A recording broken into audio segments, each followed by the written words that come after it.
Hola, hola, hola.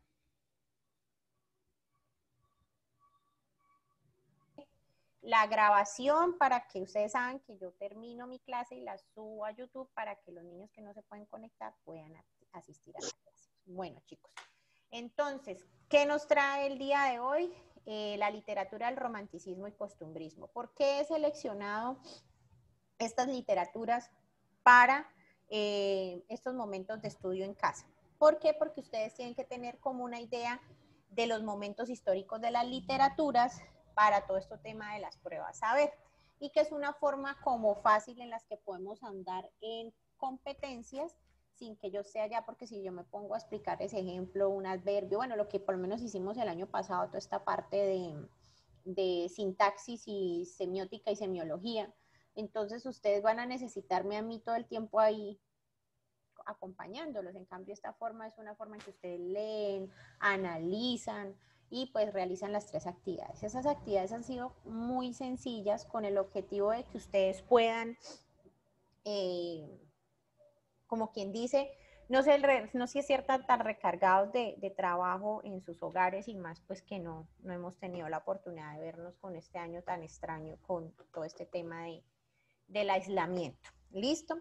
Entonces vamos a hablar hoy sobre la literatura del romanticismo y costumbrismo. Ahí yo les hice como una selección de todo lo que tenía que ver con la literatura romántica y costumbrista. Entonces, como este momento histórico de la literatura de esto se basa, porque aquí lo tengo, lo que les puse yo a ustedes, es cuando en América, y especialmente, pues aunque estas son corrientes que nacen en Europa, ustedes saben que todo lo de allá nos sigue llegando acá. Entonces, fue cuando todo esto del tema de la independencia y Bolívar y eso, y peleando la vaina y nuestra supuesta independencia de España y todo eso, ¿no? Entonces empiezan todo este tema a discutir entre estos señores que buscaban la independencia, que querían, que si se querían seguir bajo un modelo, poner el propio rey, o tener un modelo democrático, la creación de las repúblicas. Entonces todo esto se va concadenando o encadenando con todo esto de los movimientos independentistas en Francia, que ustedes saben que allá le cortaron la cabeza a Luis XVI, a María Antonieta, y suben esta nueva gente al poder. Entonces eso también nos viene a llegar acá. Rafael Núñez traduce los derechos del humano, del humano fuera, los derechos humanos en esa época. Nosotras no aparecíamos ni por ahí, las mujeres ni por qué, ni por equivocación, eran los derechos del hombre y del ciudadano, para que ustedes se hagan una idea, ¿no? Entonces, en Colombia esto se ve con la partición entre federalistas y centralistas. Los federalistas creían que todos los recursos tenían que ser administrados desde la capital, los centralistas. Y los federalistas creían que cada departamento debía administrar sus propios recursos, aunque supuestamente eso se da en la realidad es que nosotros estamos en un estado centralista porque todo toca írselo a pedir a Bogotá. ¿Listo? Entonces empiezan como esas pugnas entre ellos. Entonces Bolívar se agarra con Santander, eso mejor dicho, ahí vienen las intrigas, todo, y pues todo ya lo que conocemos en la historia. Aparte de eso, supuestamente, bueno, los federalistas y los centralistas son como la génesis de los liberales y los conservadores. En este caso, los liberales supuestamente defendían la independencia de la iglesia, un estado laico, quitarle ese poder, tener como guía los derechos del hombre, etcétera, etcétera, pero eso en la realidad nunca se dio, porque eso es una de las cosas que analiza William Ospina, y son de las cosas, de las deudas que tienen los liberales con Colombia, porque no hubo ese sentido liberal acá, eso no existe, todos son conservadores. Y los conservadores, pues no, que conservar la iglesia, bueno, ahí la pugna era que había que quitarle la educación, porque todos los colegios y eso, que eran los que iban con los que tenían plática, eran de los curas, de la iglesia. Y resulta, pasa y acontece que los liberales decían que no, que había que quitársela, que tal, pero igual ahí estamos. Y aunque por mucho tiempo después ya viene la educación pública, hoy en día ustedes todavía los obligan a ir a misa en el colegio. Y los conservadores decían que debían seguir con este tema, la iglesia, de la educación, que no debía ser un Estado laico, sino que debían estar los dos, pero mire que hoy en día todavía se sigue penalizando muchas cosas. Hasta hace poco se pudo legalizar el aborto en 3 casos, hasta hace poco se pueden casar supuestamente parejas del mismo sexo. Entonces todavía, imagínense, estamos hablando del siglo XIX, estamos en el siglo XXI y 2 siglos, y hasta ahora se están dando unos avances en torno a las políticas liberales. Entonces, como para que ustedes se den cuenta la deuda y el atraso que existe, y que esa tal división y esa guerra civil que hubo entre liberales y conservadores no fue tal, sino simplemente fue ponernos a pelear a los pobres para unos intereses de unos pocos ricos, que a lo último llegaron y dijeron, no, pues partámonos la torta, 4 años gobierna usted, 4 años gobierno yo, que se llamó el llamado Frente Nacional, y que con eso supuestamente se acabó la guerra civil en Colombia. Entonces decían, yo gobierno 4 años un gobierno conservador, 4 años un gobierno liberal, y así se partieron la tortica y todos comían, y en esas estamos todavía, en esa corrupción. Entonces, alrededor de todo esto también está la literatura. Entonces, ¿qué fue lo que marcó acá? El romanticismo, que nace en Alemania, pero nosotros empezamos con ese estado romántico, aspectos de frente a la vida, en el caso del romanticismo, una construcción de un mundo mejor a partir de ideales, de que no, es que el nacionalismo, es que Colombia, tierra querida, himno de fe y alegría, patria querida, entonces esto está tema nacionalista, en fin, que eso mejor dicho, y todavía no lo meten con los partidos de fútbol, etcétera, etcétera, y todavía estamos convencidos de eso, pero nada más es de discurso, un nacionalismo superficial, pero no vamos a la base de la pobreza estructural. Y estaba también el costumbrismo, que era como resaltar esas cosas del pueblo, cómo vivía el pueblo, cómo vivía la gente, qué costumbre tenía, cómo hablaba, que era lo que decían. Y ahí una de las típicas novelas costumbristas es María, de Jorge Isaac, que resalta toda esa vida de todo lo que tiene que ver con el Valle del Cauca. Entonces, para no hablar tanta carreta, porque a mí yo me empiezo aquí a entusiasmar, voy a mostrarles un video y sobre Ciudad del Aprendizaje, y ahí les dan algunas características de todo lo que tiene que ver con el romanticismo latinoamericano. Listo, aterrizado acá en Latinoamérica. Entonces me voy a permitir compartir pantalla, si me deja esta vaina. Listo. Y voy a quitar el audio de aquí para que ustedes lo puedan escuchar muchísimo mejor. Y el romanticismo hispanoamericano. Romanticismo literario. Comencemos. El romanticismo es un movimiento artístico y literario que se inició en Europa a comienzos del siglo XIX.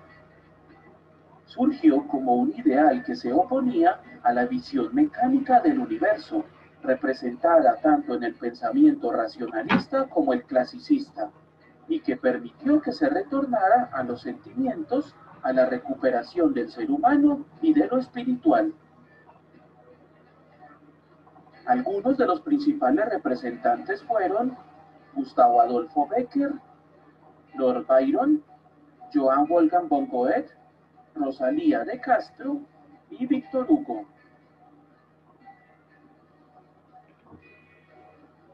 En el plano literario, las principales características del romanticismo fueron el rechazo al neoclasicismo y a la ilustración, la identificación con la naturaleza, la inclinación por lo sentimental en vez de lo racional, la rebeldía ante la tradición y las normas, el culto del yo, del individualismo y el subjetivismo, la defensa de la libertad creativa y de la originalidad, el gusto por lo exótico, el fuerte idealismo, la exaltación de la libertad, la fantasía y de los sentimientos, una nostalgia por la Edad Media, el nacionalismo, la predilección por los temas populares y las leyendas, y la valoración de las lenguas vernáculas.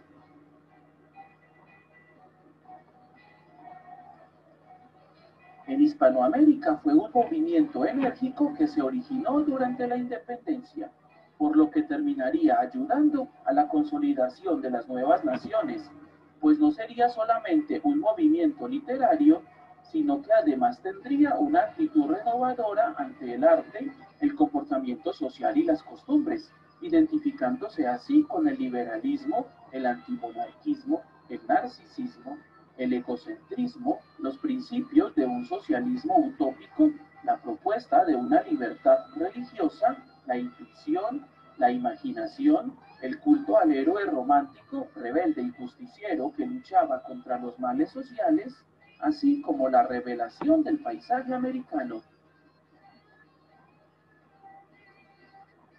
Sus principales características fueron el americanismo, el popularismo, el artista y el yo, la actitud libre frente al arte y el nuevo sentido de la naturaleza.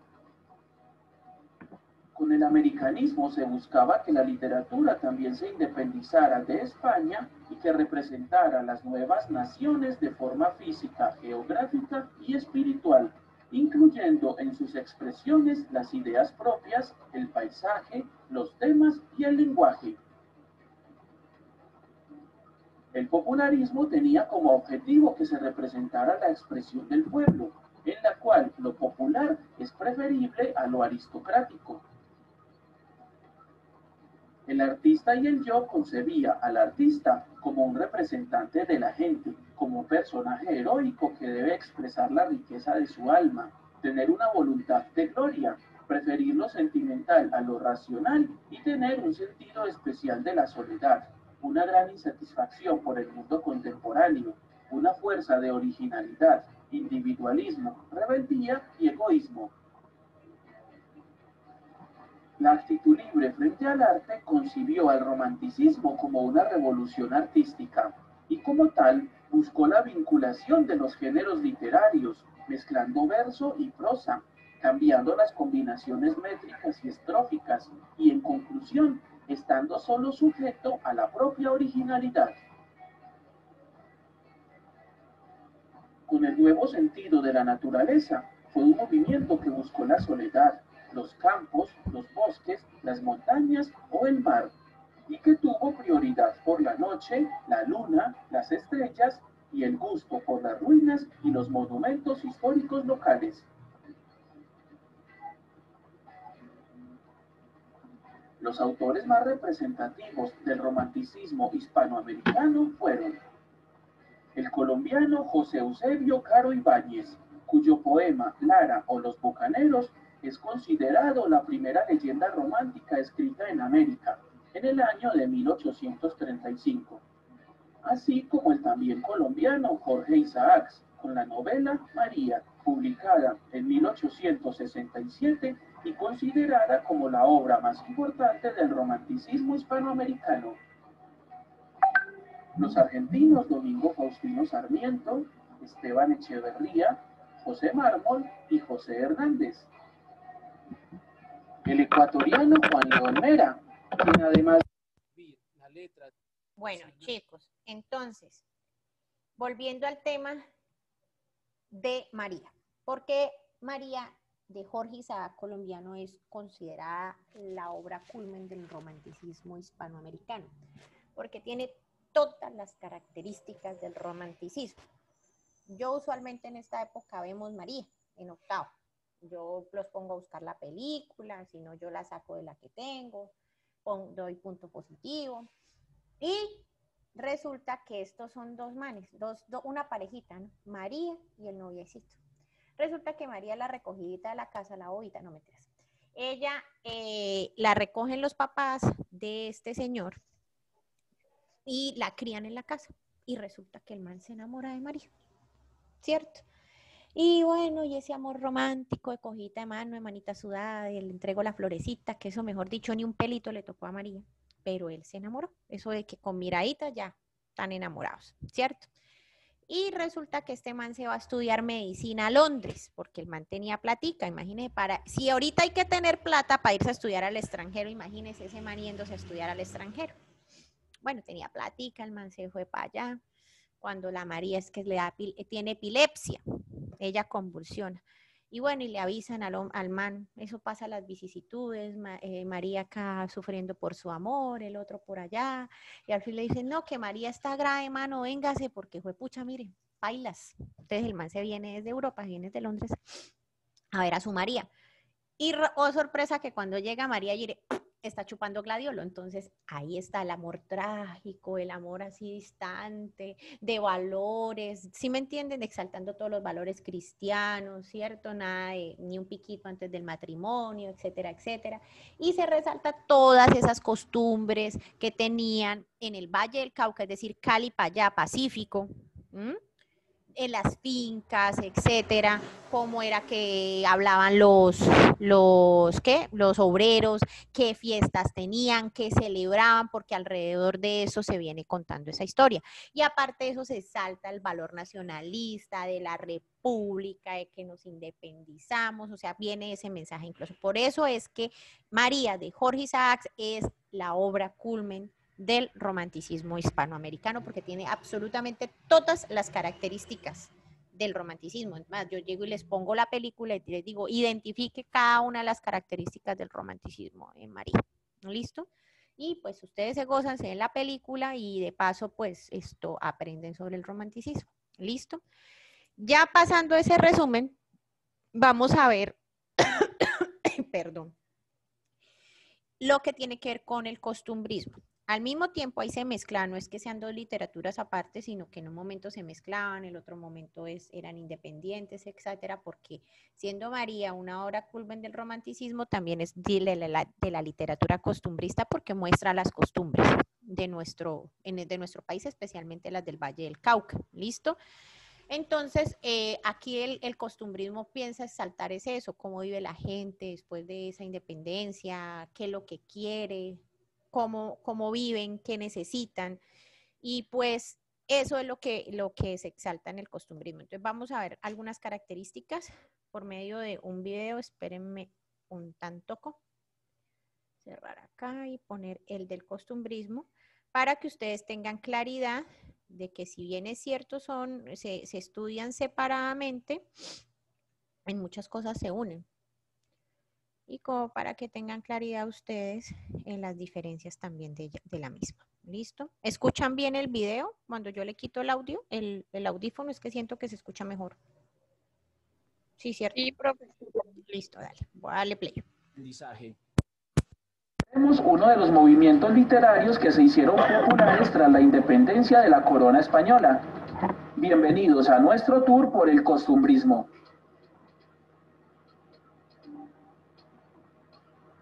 El costumbrismo es un movimiento literario que surgió en Francia y luego se retomó en España en el siglo XIX y que nació como una preocupación por rescatar las costumbres típicas, especialmente las del campo, que comenzaron a perderse durante las migraciones a las ciudades ocurridas durante la era industrial.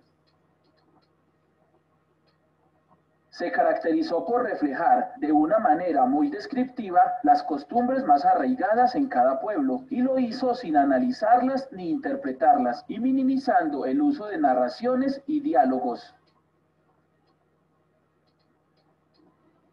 En Hispanoamérica surgió gracias al periodismo y se dio entre las décadas de 1830 y 1880. Fue utilizado para establecer una identidad nacional cultural propia y fortalecer un sentido nacionalista que recién comenzaba a formarse tras la independencia de España.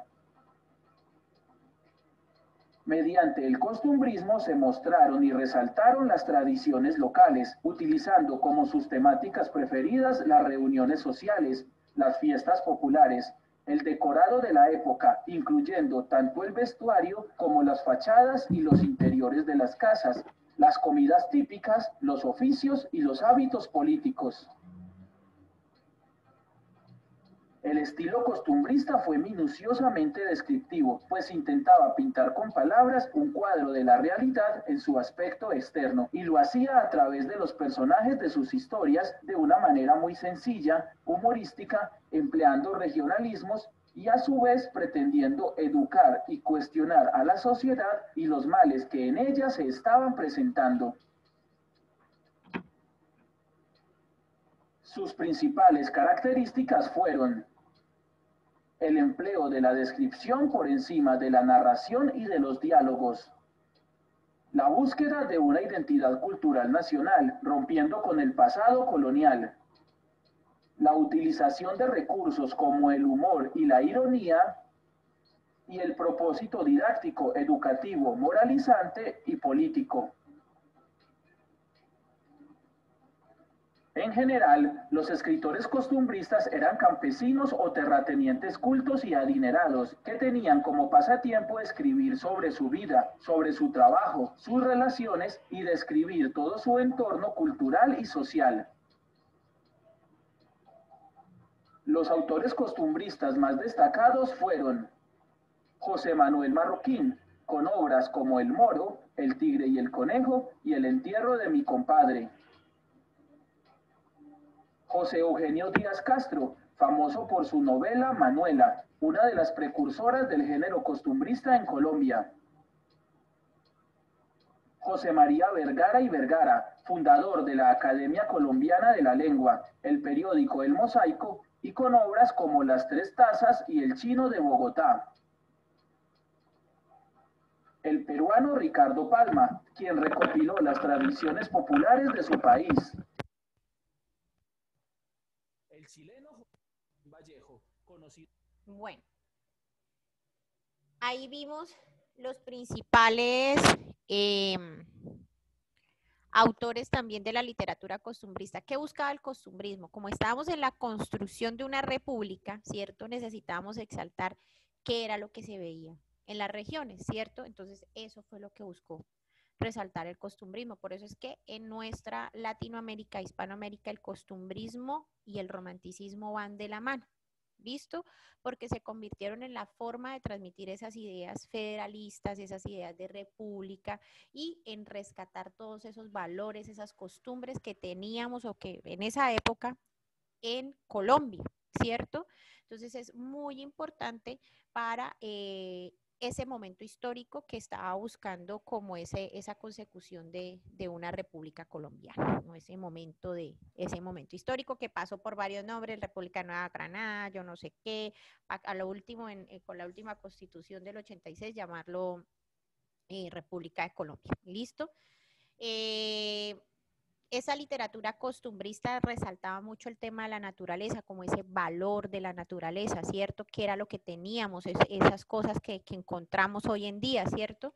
Y pues eso también nace de una iniciativa científica en Colombia que se llamó la Comisión Corográfica, liderada con el objetivo de estudiar todo las plantas, pues al tiempo los animales, pero las plantas que teníamos en Colombia, ¿cierto? Entonces, ¿cómo vino ese impulso que nunca se completó? Porque nunca se completó, pero cómo en ese momento ese valor científico que se le da también a la riqueza de la naturaleza. ¿Listo, chicos?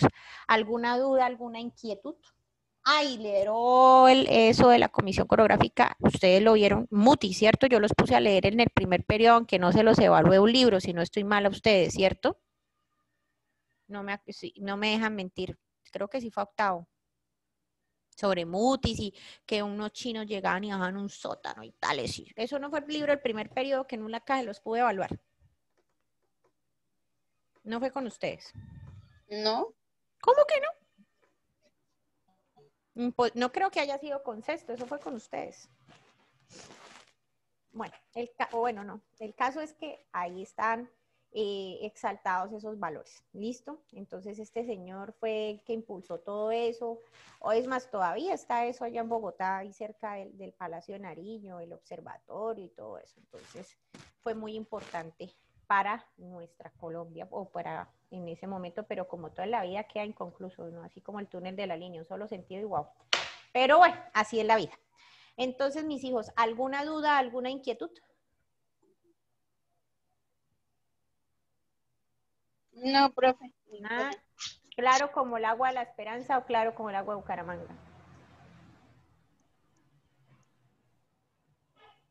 No, claro que me la Bucaramanga. Ah, bueno, listo, chicos. Está muy sencillo. Yo la verdad no he querido recargarles en trabajo a ustedes, sino que lean, analicen, hagan un resumen, un mapa conceptual ya con un ordenador gráfico, que me respondan unas preguntas. Yo sé que ustedes ahí se tienen que obligar a leer, aunque no falta el que busca en internet o el que espera que uno haga la tarea y todos lo copian. Pero bueno, yo ahí sí hasta allá de sentarlos y cogerlos de las orejas y decirle pongas a leer no puedo llegar. Entonces, ya ahí ya quedan sus conciencias. Mis hijos, los quiero mucho, mi Dios me los bendiga. La entrega máxima es el 18 de septiembre. Ya desde la semana pasada estoy recibiendo trabajos, tengo ahí como 10 en cola sin calificar porque no me la ha pasado sino de reunión en reunión. Por cara, ¿qué le dije? Uy, esa hermana suya, sí es Kevin, no. A la Yagna Dorada. ¿Cierto? No respeto. Bueno, mis hijas, las quiero mucho. Dios me las bendiga. Diga que no le dé pena, que yo ya la conozco, como si no le hubiera dado clase también. Ay, tan santa ella, ay. Bueno, mis hijas, que Dios me las bendiga, me las guarde, me las ilumine. Las quiero mucho y nos estamos viendo. ¿Listo? Bueno, Saludos profe, a su familia. Chao. Bueno, chao. Chao. cuida. Lo mismo, cuídense Chao. mucho. Chao.